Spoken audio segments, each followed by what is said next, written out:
here today to talk about digital citizenship and the access to normal people. Most, as we know, live in this world surrounded by a bunch of new technology, and the sad part is that all people do not have access to this.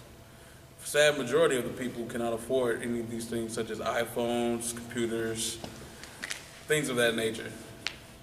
Most people are broke. These things could leave somebody financially unstable in many ways. Most automatically assume that most people have access to computers, which is not the case. Some should inquiry leave insurance for these technologies that we need, and most people who have access to these and could distribute it should try to help out, like what they do in Africa to help the kids communicate with others. They buy them little computers, and that helps them talk to other people in other countries. And I feel technology like that distributed is great for the world. My name is Octavio Pizzani, and I'm going to be talking to you about digital literacy. So in technology, there's new things in technology every day. Literally, if you have an iPhone, your iPhone updates almost every month. You get an update. There's always new updates. Same thing with your, let's say for your computer, you get updates if you have a Mac or anything like that. And we need to see how we can provide more information for the people that don't really know how to use them. Let's say like elderly people could really learn how to use them the right way and really get to advancing in the future, because we're the future and we're only growing. My name is Matthew Dolan. I'm going to talk about digital rights and responsibilities. On the internet, with your digital citizenship, you have the right and to do whatever you want. You have the freedom at will to explore wherever you choose. But there's also laws and rules that come with that, and you have to know how to act appropriate when going into those different websites and whatever you look up or search, etc. You're not allowed to, post certain things on the internet.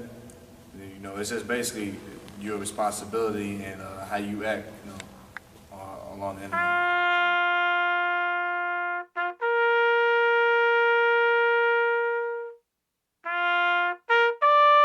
Another difficulty with digital citizenship would be such as communicating.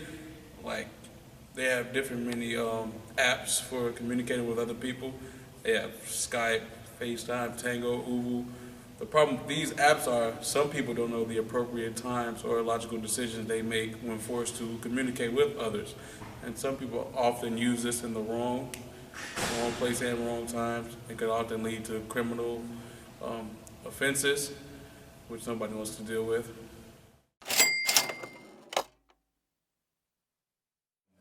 Another problem with digital citizenship is your wellness and your health when using the computer. With the kids now, there's a lot of problems with addiction to technology. So I guess you could say people use excessive number of hours on the computer or staring into computer screens and their phones, etc. This could damage your eyes and put a damage to your own physical body, and this also could mess up you psychologically. I'm going to be talking about digital etiquette, meaning keeping it clean on the internet, meaning staying off of, let's say, porn sites, pop-up porn sites, money scamming sites, say trying to get you money. We need to figure out how we can be able to stop these type of things, and for let's say a pop-up doesn't pop up when maybe your son or one of your younger siblings or something are on the computer, so they won't have to see those type of things.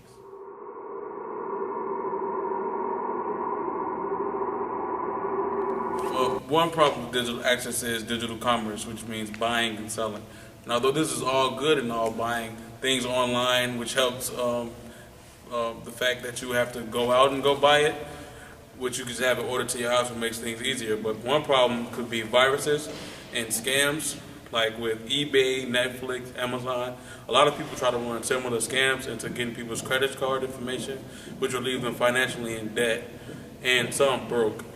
And this is one major problem with scams, such as pornography sites, which could lead to even bigger viruses that could shut down your entire computer and just make your whole life one bad place to be.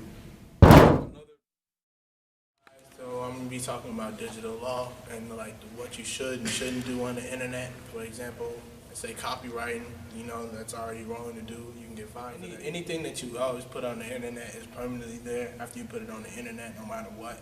So let's say if you put up a password and you change your password is still on the computer. So even things when you delete things and stuff like that, it'll still be on the computer. So another law is like hacking. You know, it's another thing that you know that you cannot do. You can go to jail for hacking. My name is Matthew.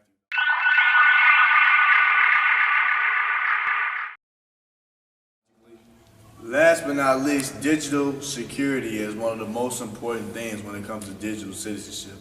Protecting your self-identity is a major thing that you have to assure that you do when using technology and things like that. Because if your information can get passed along throughout the internet, you would encounter many problems such as scams, fraud, and things like that, and people stealing your identity. You want to make sure at all times you protect your identity and make sure nothing that's personal to you can get out on the internet. Don't post anything on the internet that could reveal your inner self and like can expose or hurt your own personal image.